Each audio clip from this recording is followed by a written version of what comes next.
மதுரையில் நடக்கிற சித்திரை திருவிழாவுக்கு அவங்கவுங்களோட கான்ட்ரிபியூஷனை கொடுப்பாங்க. அது மாதிரி என் சைடு இருந்து நான் வந்து ஒரு டிஜிட்டல் ஆர்டிஸ்ட். நான் சரி என்னோட சார்பாக அம்மாவுக்கு வந்து ஒரு கலை அர்ப்பணிப்பு பண்ணலான்னு சொல்லி அம்மாவை வந்து இன்னைக்கு திருக்கல்யாணம். ஸோ திருக்கல்யாணம் நடக்கிறதே வந்து ஒரு சீனாக வச்சு வரையலான்னு சொல்லிட்டு ஆல்மோஸ்ட் ஸ்கெச் பண்ணிட்டேன். ஃபைனல் டச்லாம் வந்து அவங்க வாசல்லே வச்சு முடிச்சு இங்கேருந்தே நான் போஸ்ட் பண்ணலாம் அப்படின்றதுக்காக நான் இந்த இடத்துக்கு வந்து அதுக்கான ஹைலைட்ஸ் அதெல்லாம் கொடுத்து ஆர்ட்டை நான் இங்கேருந்து வரைஞ்சி முடிச்சு போஸ்ட் பண்ணலாம் அப்படின்னு. இன்னைக்கு வந்து டிஜிட்டல் உலகத்தில் எல்லாமே கார்ட்டூன் ஏஐ எப்படிலாம் வந்துருச்சு. இந்த மாதிரியான ஆர்ட்டுக்கு வந்து எப்படி இருக்கு வரது?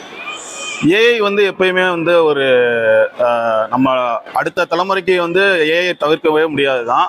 ஆனால் சில கலைகள் வந்து அது மூலமாக அழியுதுன்றது மட்டும் கொஞ்சம் கஷ்டமாக இருக்குது. ஏன்னா ஒரு 3 மணி நேரம் உட்காந்து அதை உள்வாங்கி வரைகிறதும் 3 நிமிஷத்தில் ப்ராம்ப்ட் போட்டு 3 நிமிஷன்றதே அதிகம் 3 செகண்டில் ப்ராம்ப்ட் போட்டு அதை எடுத்தால் அதில் அவ்வளோ சோல்ஃபுல்லாக இருக்குமான்றது தெரியாது. நாங்கள் ஒரு விஷயத்தை வரைகிறதுக்கு முன்னாடி அதுக்கான ரிசர்ச் பண்ணுவோம்.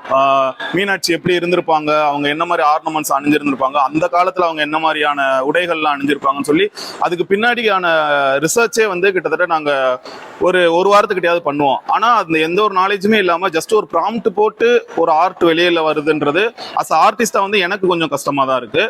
இருந்தாலும் அது கூட சேர்ந்து நம்ம சர்வே பண்ணி தான் ஆகணும். நம்ம வேலையை குறைச்சிக்கிறதுக்காக வந்து அதை நம்ம யூஸ் பண்ணிக்கலாமே காண்டி ஒரு கலையவே மறக்கிறதுக்காக ஒரு ஏஐ பண்ணிருதுன்றதுக்காக ஒரு கலையவே மறந்துட்டு எல்லாத்தையுமே ஏஐ கிட்ட போறது வந்து தேவையில்லை அப்படின்ற மாதிரி தான் எனக்கு. நீங்க வரையக்கூடியது என்ன மாதிரியான?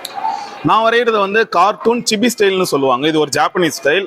அதை வந்து நம்ம தமிழ்நாட்டு கலாச்சாரத்துக்கு ஏற்ப அதே கேரக்டர், ஆனால் உடைகள் அணிகலன்கள் எல்லாமே தமிழ்நாட்டை சார்ந்து இருக்க மாதிரி நாங்கள் பண்ணி இந்த ஆர்ட்ல வந்து நான் பண்ணிட்டு இருக்கேன். இது தவிர வேற என்ன மாதிரியான ஓவியங்கள்லாம் நீங்க வரைஞ்சிருக்கீங்க? எது அதிகமாக மக்கள் மத்தியில் ரீச் இருக்குன்னு நீங்க வரைஞ்சிருக்கீங்க? எனக்கு வந்து நான் நிறைய ஆர்ட் நான் வரைஞ்சிருக்கேன். நான் மதுரையில் பிறந்ததுனாலேயோ என்னவோ தெரியல, மீனாட்சிக்கு பண்ண எல்லா ஆர்ட்டுமே வந்து எப்பயுமே வந்து பேசுபொருள் அமையும். அது மாதிரியே இந்த வருஷத்துக்கான ஆர்ட்டையும் நான் அம்மாவோட வாசல்ல இருந்தே நான் பண்றேன். நான் குறிப்பா அழகர் புறப்படும் போது அந்த அழகர் அந்த ஓவியங்கள்லாம் பார்க்கணும், அதோட சிறப்புகளை எப்படி? சித்திரை திருவிழாவில் வந்து மீனாட்சி எவ்வளோ முக்கியமானவங்களோ அதே அளவுக்கு அழகரும் முக்கியமானவங்க. அவங்க இல்லாமல் இவங்க இல்லை, இவங்க இல்லாமல் அவங்க இல்லை.